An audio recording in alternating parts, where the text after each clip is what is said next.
WCW in 2000. I thought you were there till the very end. What happened to lead to you leaving WCW in 2000? Oh, Diamond Dallas Page was just a sensitive bitch the whole time he worked because he had the boss's ear and got all kinds of favoritism.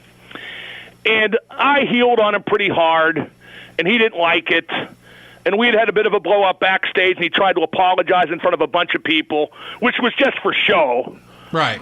So when he stuck his hand out, I threw up my hands like I was being robbed, excuse me, and I wouldn't shake his hand. And, I always thought he got me fired, but I got to be honest, the product was so bad at that point, I was just ready to get out of there. So if you want to blame me for it, that's fine, but I missed the last 4 or 5 weeks, right before WWE bought it. But, all the guys I worked with in wrestling, and you won't find too many who have a bad word to say about me, but the perfect nickname for Paige, which I used on the air, was DD Me.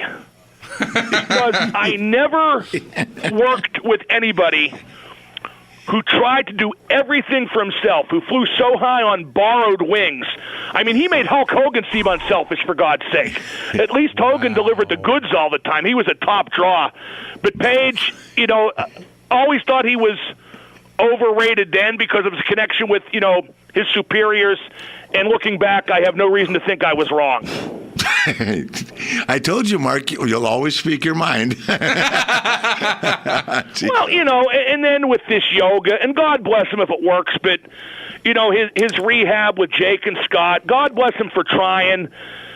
But in Jake's case especially, I don't know how much it worked, and Scott's had a few relapses too. Both those guys are good guys. I'm not denigrating them in any way, but speaking generally, guys, I tend to trust acts of charity a lot more when somebody doesn't call in a camera crew.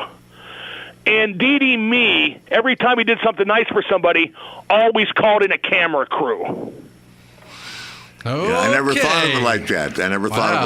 I know I actually had some time with him in Tampa after Dusty's funeral, and I really he just got married. I really like his wife. Brenda, she's a great lady. Yeah, very, very nice. So, we've kind of patched. We've certainly had words, but to each their own. And I haven't talked to the guy in years, but let me tell you a story that'll reflect how he has no self-awareness.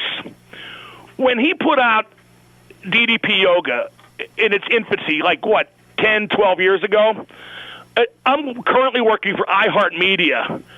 At the time, I was working for ESPN Radio.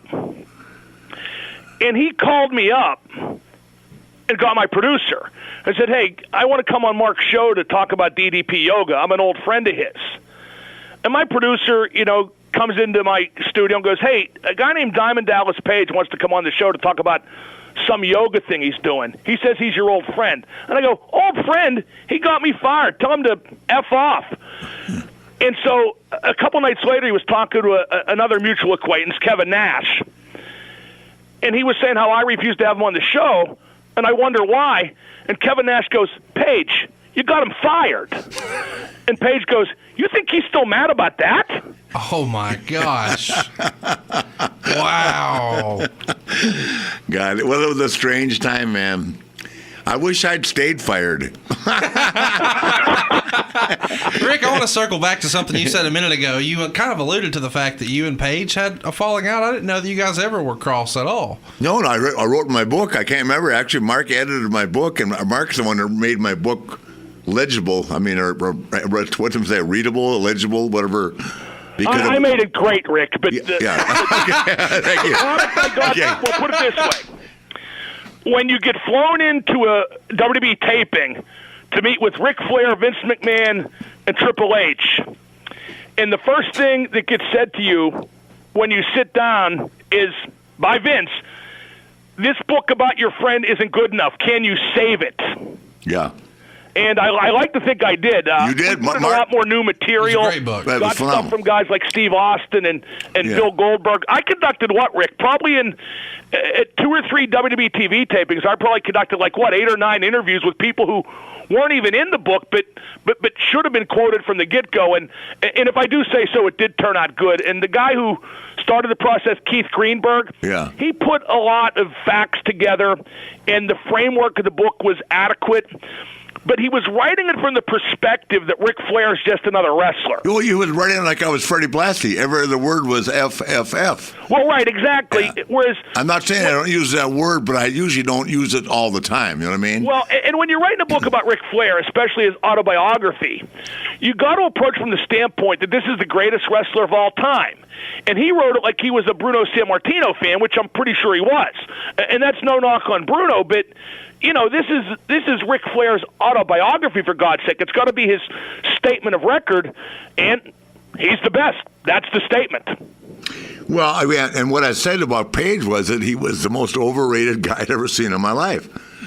And basically, kind of what Mark said is that he got the push from Eric, and nobody knows why or how. Oh, I'm pretty sure I do, but go ahead. Yeah, okay. Okay, we'll segue out of that. But, Rick, tell me, do you still think that Page is the most overrated of all time? I'm a wrestling fan, and I don't think he's the most overrated. But I have a different perspective because I'm a fan, and you were in the business. Is he still the most overrated? And I assume you mean champion, the guy who carried the big belt. Well, no. First of all, I don't bear anybody any ill will right now. But if you're asking me wrestling questions, and I had a great time with him the other day. So I'm no, not the person. No, let me finish. But I know sometimes that's not the real guy I'm seeing. Does that make sense? Yeah. Well, here's the thing about Page, Conrad.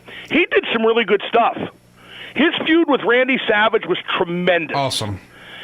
He got benefit of his relationship with Eric. And when the NWO was holding off the whole company with baseball bats, Page got to diamond cut 2 or 3 of them, which was a big breakthrough for him. Page was a competent upper mid-card wrestler, but favoritism and cronyisms would put him over the top. Is he the most overrated ever? Boy, I'd hate to say that. No, that's definitely not the case. It's such a the business has been around forever. But I never saw him as a very top guy. Well, we didn't even mean to bring up DP, but hey, things happen when you flip the mics on. Mark Madden's here. I'll get another text over this one.